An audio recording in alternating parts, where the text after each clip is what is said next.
Coucou à tous, ici Annette, la chaîne Amour et Multitalent. Nous continuons notre série sur la prière d'une célibataire. Tout de suite, suivons celle-ci.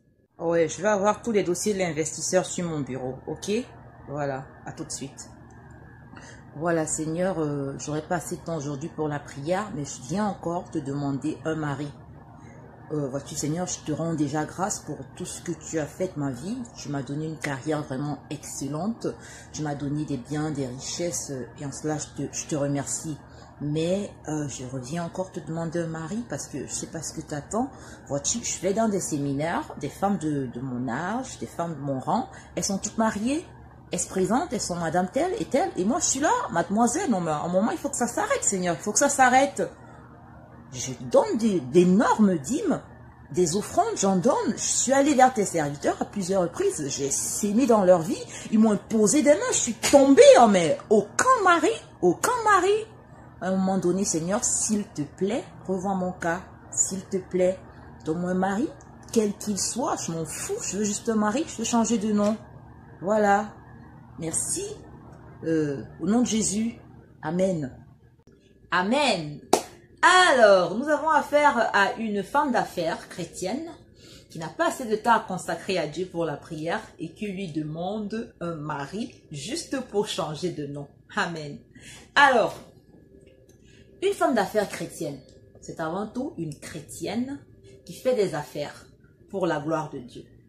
En cela, tout comme Dieu a établi dans son église des prophètes, des apôtres, des docteurs, il a également fait don de secourir.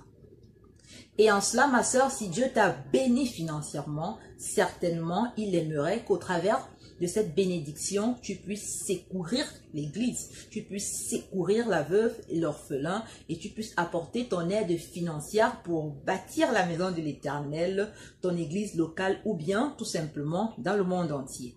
En cela, ma sœur, quand tu fais des dons, de grosses offrandes et tout ça, tu es tout simplement en train de rendre ministère à Dieu.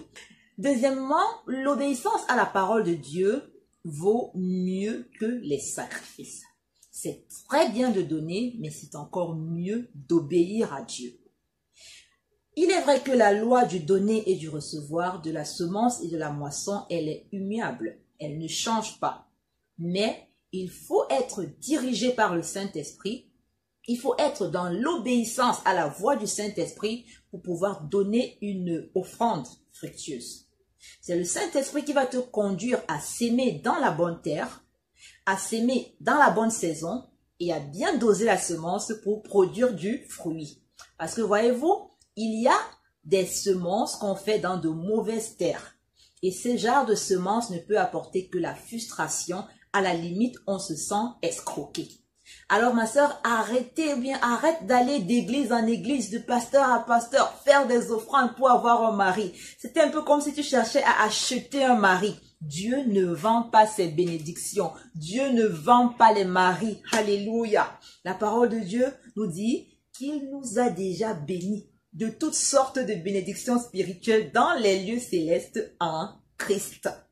En cela, ma sœur, ce n'est que par l'obéissance à sa parole, ce n'est que par l'obéissance que nous allons activer nos bénédictions. Bien entendu, il faut aussi être patiente. Même si Dieu te conduit à faire une offrande dans cette optique-là, reste tout simplement patiente. Alléluia. Dieu nous a bénis et le mariage, il le donne gratuitement par sa grâce et par son amour pour nous. Troisièmement, prends le temps de te bâtir et de chercher à être une femme vertueuse. Achète des livres, participe à des séminaires, à des colloques, et tout ce que tu veux, pourvu que le mari que Dieu va te donner, que tu le rendes heureux. Ne pense pas seulement à ce qu'il va t'apporter, en l'occurrence son nom, mais pense également à ce que toi, tu vas lui apporter en tant qu'épouse, ce bonheur, cette joie, pour que bien ce mariage qu'il perdure dans le temps. Tu ne vas pas prendre ton mari, tu prends son nom, tu mets dans ton sac et toi tu vas dans tes séminaires pour te présenter en disant « Je suis madame telle » et le pauvre, il est malheureux à la maison, abandonné, il n'a même pas de quoi manger. Et Dieu ne va pas permettre que son serviteur souffre de cette façon.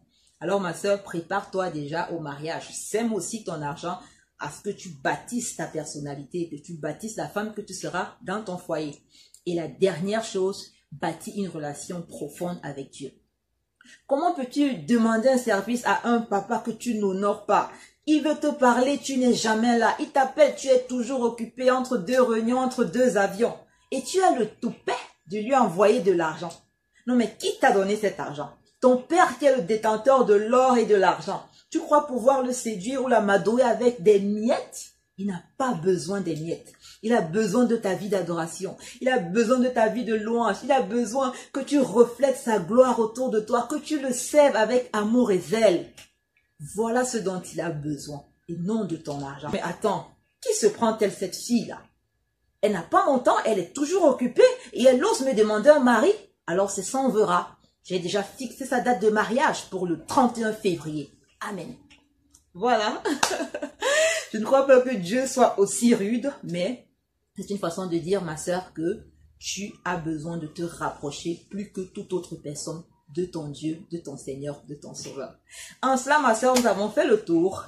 Sers Dieu avec tes biens, c'est ton ministère à toi. Il t'a fait don de soutenir l'Église.